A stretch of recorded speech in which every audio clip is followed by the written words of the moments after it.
오늘 본문의 말씀을 가지고 희망을 이루는 한 해로, 이러한 제목으로 함께 말씀을 나누고 싶습니다. 파리 지역사회에 살고 있는 교민들은 점점 줄어가는 그러한 현상이 아닌가, 이렇게 생각도 되어집니다.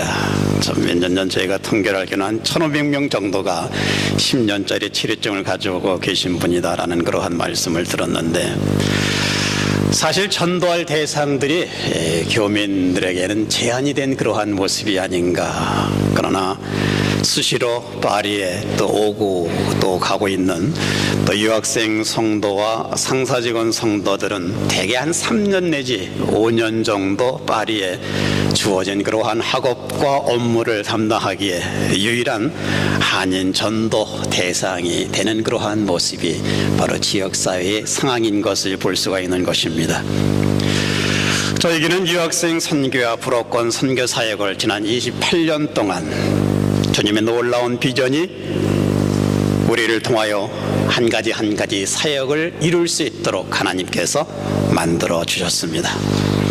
젊은이들의 그 미래와 무수한 꿈들이 자라난 좋은 씨앗과 열매의 센터로서 하나님의 임재를 사모하며 그리스도께 헌신하고자 하는 주님의 백성들을 말씀과 기도로 훈련시켜 평신도 사역자를 세우는 꿈과 계획을 이루면서 바로 사역에 임하는 저희 교회의 모습이었습니다.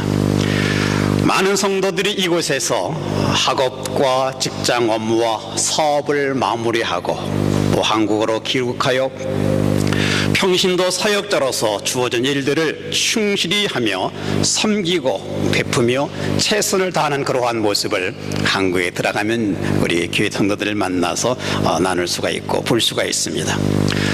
어제 달력이 배편으로 도착했습니다. 아마 10월 중순경에 붙였는데 어제에 도착했습니다. 이 달력도 저희 교회에서 예수 믿고 박사학위 마치고 대학에서 교수로 섬기고 있는 김태양 교수가 직접 터키 방문했을 때에 본인이 사진을 찍어서 이제 달력을 만들어서 보낸 그러한 내용인 것을 볼 수가 있는 것입니다.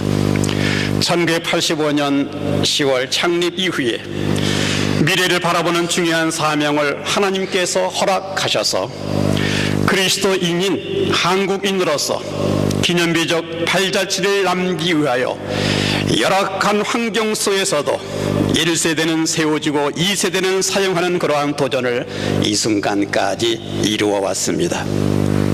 이 역사적인 대업은 주님과 복음을 위하여 지나간 파리 침례 교회의 형제 자매들의 헌신적 증거로 이 몸된 교회를 유학생 성도들이 힘을 모아 1997년에 구입하였고 현재 섬기고 있는 성도 여러분들의 힘을 모아서 수양강 비전센터를 우리가 2009년도에 구입하여 이제 공사를 진행하면서 교회의 각종 수양의 행사를 그곳에서 우리가 갖게 되는 그러한 새로운 사역의 모습들이었습니다. 이제 저희 교회는 새로운 비전으로 또 영성훈련과 신앙교육을 함께 나눌 초소를 이제 마지막으로 잘 정리하고 있는 그러한 모습, 여러분들에게 정성스럽게 드리는 헌금으로 이제 소방법 공사가 잘 마무리되면 올해에 잘 끝나지 않을까, 이렇게 희망을 가슴에 품고 있습니다. 수양관 사용은 영성훈련장으로 배들동산 수양에도 우리가 매년마다 한 번 혹은 두 번, 또 부부동산 수양에 프랑스 목사님들을 위한 기도자 학교, 이러한 수련회, 또한 각 부서 각 목장 영성훈련회 및 주일학교 어린이의 그 영성훈련 캠프, 또 한글학교의 예절학교, 또 정기적으로 교육을 감당하면서 청소년들의 영성훈련, 또 순결교육, 기독교 가치관 찾기, 이러한 모습을 가지고 아울러서 또 불어권 선교사님들, 또 중동권 선교사님들 영성훈련과 또 파리 침례교회 출신 성도들이 파리를 방문했을 때에 또 거할 수 있는 안식처, 또 우리 성도들의 쉴매 터전, 이러한 모습으로 우리 수강관이 앞으로 잘 사용될 수 있을 것이라고 믿고 희망을 가슴에 품고 이제 올해 잘 마무리할 수 있는 그러한 준비를 진행하고 있습니다. 이것이 다 하나님의 놀라운 역사와 인도하심이 이 순간까지 하나님께서 지켜주신 놀라운 모습입니다. 본문의 말씀은 그 당시에 57세였던 이제 선지자 에레미야는 조국에 다가오는 있는 이 불길한 미래에 대한 심판을 예언하다가 히드기야 왕에게 체포되어 감옥에 감금되었던 상황을 우리에게 말씀해 주고 있는 것입니다. 그런데 감옥에 갇혀 있는 에레미야에게 그의 친척 한 사람이 찾아옵니다. 에레미야 숙부의 아들 하나멜이라고 성경은 우리에게 말씀을 해주고 있습니다. 사촌인 그가 찾아와서 당신도 형편없이 어렵겠지만 내가 지금 너무나 어려우니 내 밭을 사달라는 그러한 말씀인 것입니다. 이스라엘에는 가장 가까운 친척이 어려움에 있는 친척 기업을 사는 고엘 제도가 있습니다. 그 당시에는 친척에게만 땅의 매매가 가능하였기 때문에 감옥에 있는 에레미야에게까지 와서 지금 부탁하고 있는 그러한 모습입니다.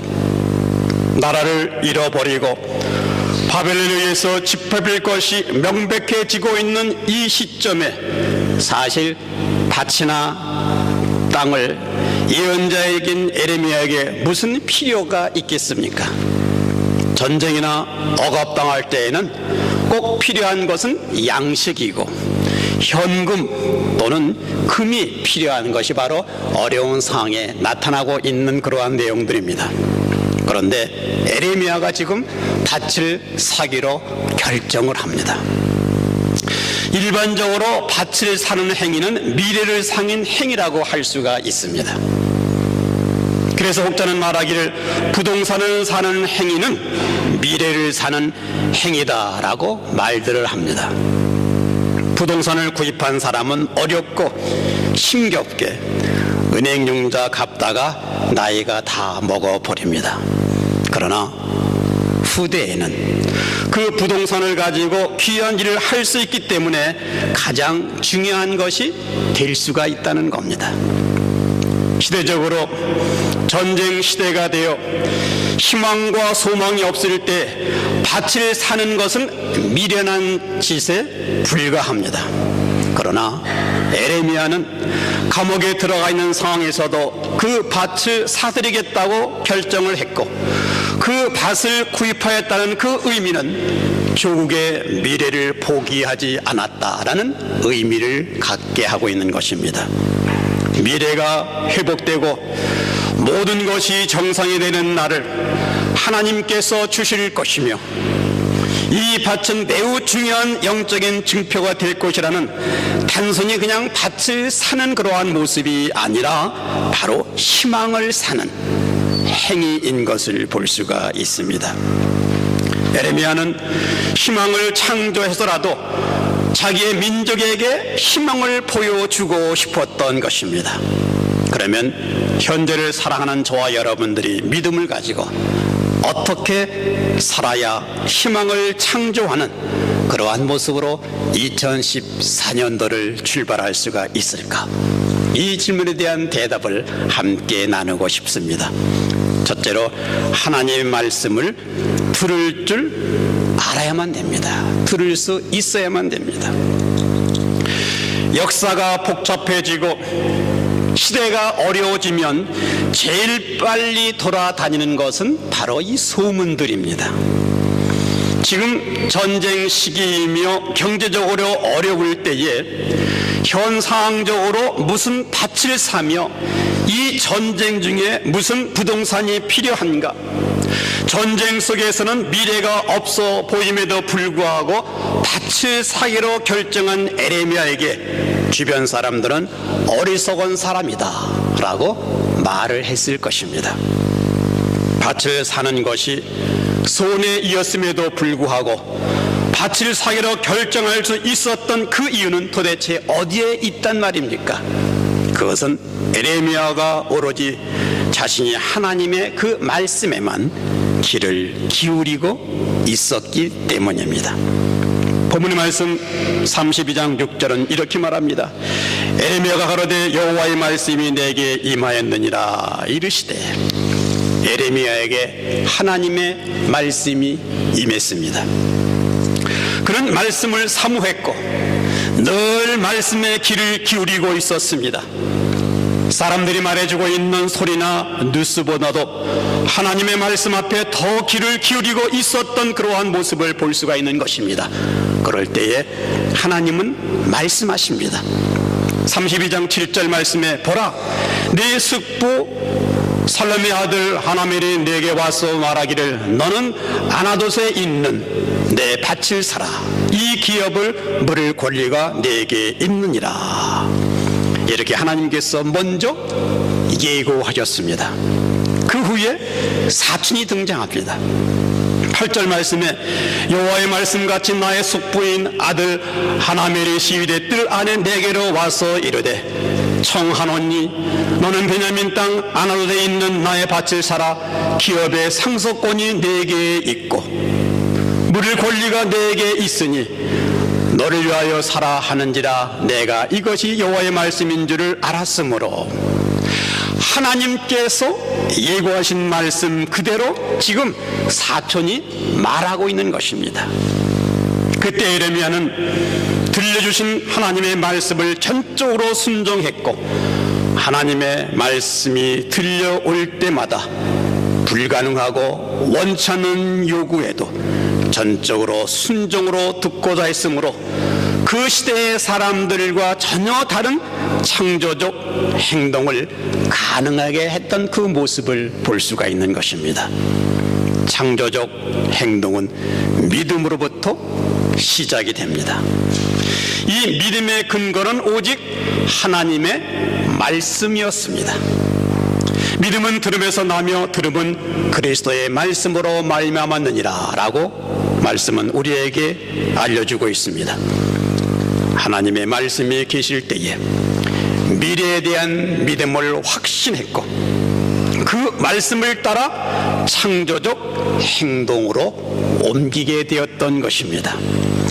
하나님의 말씀을 들으며 하나님의 음성을 분별할 수 있는 사람이 되면 상식을 깨트리는 행동과 희망으로 사는 행동을 할 수가 있으며 환경과 처지가 어려운 상황에서도 믿음으로 밭을 사는 그러한 역사를 만들 수 있음을 바로 보여준 믿음의 행동인 것을 보게 됩니다. 우리도 에레미야처럼 하나님의 음성이 들려올 때에 믿음대로 행할 수 있는 하나님의 사람이 되어야만 되겠습니다. 잡다한 소리, 좌절과 실망하게 하는 그러한 소리들이 들려올 때에 우리는 지혜로운 태도로 바꿀 수 있는 영적인 기가 필요합니다. 그리고 말씀에 따라 행동할 수 있는 믿음의 자세가 필요합니다. 우리 2014년도는 말씀에 따라 행동할 수 있는 믿음의 자세가 되기를 주님의 이름으로 소원합니다. 둘째는 공동체 유익이 있어야만 됩니다. 환경이 어두워지고 절망적인 때가 되면 사람들은 자기밖에 모르는 그러한 모습으로 이제 나타나기 시작합니다. 개인주의가 팽배해지는 오늘날 자신의 이익을 위하여 신앙 양심도 버리면서 살아갈 수가 있다는 겁니다. 나 혼자 살기만 하면 된다는 자기 혼자 사는 것만 마련하고 있습니다. 국가도 회사도 내가 속한 공동체도 바로 무너져도 전혀 상관이 없는 그러한 생각들을 가지고 있다는 겁니다. 그러나 하나님 나라를 위하여 내가 헌신할 때에 우리는 내 자신이 전혀 크게 성장할 수가 있는 놀라운 비밀이 있습니다. 에레미야가 밭을 샀던 것은 개인적으로는 희생입니다. 당장은 쓸모가 없습니다. 그러나 에레미야의 행동은 주변 하나님의 백성들에게 매우 유익한 영향을 끼칠 것이라고 판단을 했습니다. 보이는 환경대로 행하지 않고 보이지 않는 하나님의 뜻대로 행하는 모습에 바로 영향력을 끼치고 있는 그러한 믿음에 본을 끼친 사람이 되었습니다. 당시 에레미야가 밭을 살기 위하여 계약을 체결할 때에 법적으로 매매 증서를 2장을 썼습니다. 하나는 임봉에서 항아리 속에 넣었습니다. 이것은 미래용이었고 영구 보존용이었습니다. 토지 분쟁이 생길 때에 진위도 가릴 수 있는 해결책이 되어 분명한 주인이 누구인가를 가리는 바로 보존용이 되었습니다. 그런데 또 하나의 문제는 임봉하지 않았습니다. 공개해 놓았습니다. 32장 10절 말씀에 증서를 써서 임봉하고 증인을 세우고 은을 저울에 달아주고 11절에 법과 규례대로 임봉하고 임봉치 아니한 매매 증서를 내가 취하여 그리고 그 증서를 조인하는 식을 에레미야가 비록 제수의 몸이기는 하지만은 자기를 찾아왔던 사촌과 1대1로 조용히 체결한 것이 아니라 그 시대 뜰 앞에서 모든 사람들이 보는 가운데에서 이제 서명을 하고 있는 그러한 모습을 볼 수가 있습니다. 12절은 말하기를 나의 숙부의 아들 하나멜과 매매 증서로 인친 증인의 앞과 시대들 앞에 앉은 유다 모든 사람들 앞에서 그 매매 증서를 마샤의 손자 네리야의 아들 바룩에게 붙이며 지금 에레미야는 감옥에 있는 그러한 상황입니다. 그 사항을 32장 2절은 말하기를 때에 바벨론 군단은 예루살렘을 에워싸고 선지자 에레미야는 유다 왕의 궁중에 있는 시대들에 갇혔으니 에레미야가 비록 감옥에 갇혀 있었지만 많은 사람들이 보는 앞에서 공개적으로 매매 증서에 도장을 찍었습니다. 에레미야는 절망의 시대에 사람들이 모든 것을 포기하고 있는 그러한 시대에 희망을 전염시키고 싶어서 희망을 선포하고 싶어서 모든 사람들이 볼 수 있도록 공개적으로 매매 계획을 체결하는 그러한 모습을 보게 됩니다. 여러분 보십시오. 나는 밭을 샀습니다. 쓸데없는 것 같지만 하나님의 소망과 희망하심을 여러분 믿으십시오. 역사는 다시 좋아질 것입니다. 모든 것이 정상화되는 날이 올 것입니다. 지금은 희망을 선언하고 있는 그러한 모습의 그 에레미야를 우리는 이 모습을 통해서 볼 수가 있는 것입니다. 그러기에 우리도 희망을 이제는 선언하는 그러한 모습으로 살아가야만 되겠습니다. 낙심하고 절망적 부정적 언어가 아니라 우리는 다시 회복하며 살 것입니다 라는 긍정적 언어로 우리가 말하면서 살아가야만 되겠습니다. 희망적 믿음을 심고 전진하는 하나님의 도구 되기를 간절히 소망합니다. 우리가 이렇게 행동할 때에 우리를 통해서 바로 살아서 역사하시는 교회와 또한 아름다운 행복의 보금자리인 가정의 그 감격은 우리의 면류관이 될 것입니다. 전 세계 어려움이 짙어지고 말할 수 없는 자연재해와 또 조류 독감 더욱더 커져가는 이 시대에 정말 우리는 하나님을 바라보면서 이제는 개인의 이익을 뛰어넘어서 하나님의 역사의 그 무대를 바라볼 줄 아는 그러한 사람으로 우리가 2014년도는 하나님께서 사용하시는 한 해 믿음으로 말미암아 행동에 옮기는 공동체, 그래서 희망을 주며 희망적 삶을 살아갈 수 있는 그러한 모습, 이러한 모습이 2014년도 저와 여러분의 출발점 되기를 간절히 소망합니다. 세 번째는 멀리 있는 미래를 우리가 바라볼 수 있어야만 되겠습니다. 현재 살고 있는 상황이 나쁘면 우리는 항상 불안한 그러한 마음을 갖게 됩니다. 내일도 미래도 불안합니다. 그러나 불안하고 초조한 이 현실 저 건너편에 확실하게 다가올 빛나는 미래를 바라볼 수 있는 그러한 영적인 눈이 우리에게는 꼭 필요한 것입니다. 비전은 미래를 바라볼 수 있는 능력입니다. 우리 현실의 차가운 벽, 미래가 보이지 않는 우리의 현실이라도 희망을 주시는 하나님이 저 건너편에 띄워놓는 그러한 별빛을 바라볼 수 있는 영적인 눈, 이것이 나에게 존재하는가? 이것이 곧 신앙인의 자세인 것을 볼 수가 있는 것입니다. 이 비전을 위하여 어떠한 대가라도 지불하겠다는 그러한 각오가 있을 때에 우리가 가지고 있는 이 희망의 빛은 사라지지 않습니다. 에레미야는 희망을 선전하고 희망을 심기 위해서 사람들이 보기에는 어리석은 일, 그리고 자기 희생으로 밭을 사는 대가를 지불하고서 희망을 곧 그 사회에 전파했던 것입니다.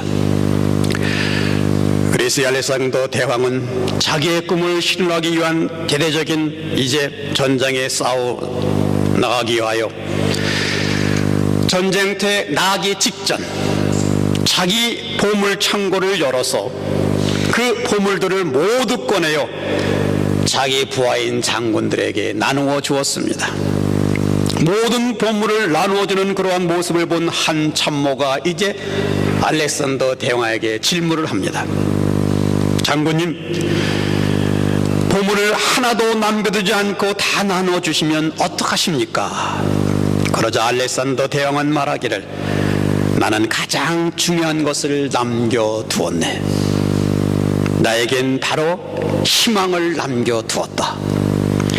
이 희망을 위해서라면 나는 이 보물을 얼마든지 사용할 수가 있네. 알렉산더 대왕은 그가 창고에 주었던 그러한 보물보다 더 위대한 보물은 희망이라는 것을 이미 그는 알고 있었던 것입니다. 그는 그의 위대한 비전의 실현을 위하여 어떠한 대가도 지불할 수 있는 그러한 각오와 준비가 되어 있었던 것을 볼 수가 있습니다. 우리가 이 시대에 하나님의 비전을 품을 수만 있다면 하나님은 우리와 함께 하실 것입니다. 그래서 우리는 위대한 일들을 펼칠 수가 있는 것입니다. 역사가 어렵고 시대가 어렵고 힘겨운 난관 속에서도 하나님께서 우리 가정과 우리 교회를 세워주신 그러한 목적을 우리는 가슴에 품고 하나님의 위대한 가정과 교회를 만들어서 사람들의 삶을 변화시키고 아울러서 우리 교회에서는 정말 젊은이들을 키우고 하나님의 사람을 양성하는 위대한 교회의 비전을 여러분이 저와 함께 볼 수만 있다면 하나님은 역사하시는 하나님이십니다. 뜻이 있는 곳에 길이 있고 마음이 있는 곳에 소망이 있습니다. 꿈이 있는 곳에 하나님의 역사가 일어나기 시작합니다. 우리가 이러한 비전을 가지고 있다면 주님께서는 친히 인도하시고 그 길을 열어주실 것을 믿고 행동에 옮기시기를 바랍니다. 우리가 만든 길은 끝까지 우리는 갈 수도 없고 완성할 수도 없습니다. 그러나 주님께서 위대한 하늘나라의 비전을 우리에게 주셨고 주께서 친히 계획하신 그 길로 우리를 인도하시기에 우리는 주님 의지할 때마다 갈 수가 있다는 겁니다. 나갈 수가 있습니다. 하나님의 위대한 비전을 가진 사람들에게 하나님께서는 직접 그 길을 열어주시고 계십니다. 위대한 비전에 놀라운 역사를 이루기 위하여 미래에 일어날 놀라운 일들, 이것은 곧 우리 구주 예수 그리스도를 신뢰하고 주님의 꿈을 내 꿈으로 삼고 하나님만 의지하며 걸어갈 때에 항상 우리 주님은 앞에서 끌어주시는 분이십니다. 아울러서 갈 수 있도록 뒤에서 계속 밀어주십니다. 펼칠 수 있도록 위에서 성령께서 기름 부어주시기 때문입니다. 이러한 꿈, 이러한 희망, 이러한 소망을 우리가 2014년도에 그대로 펼칠 수 있는 그러한 모습, 이러한 모습이 저와 여러분의 모습고 여러분의 아름다운 희망 되시기를 주님의 이름으로 축복합니다.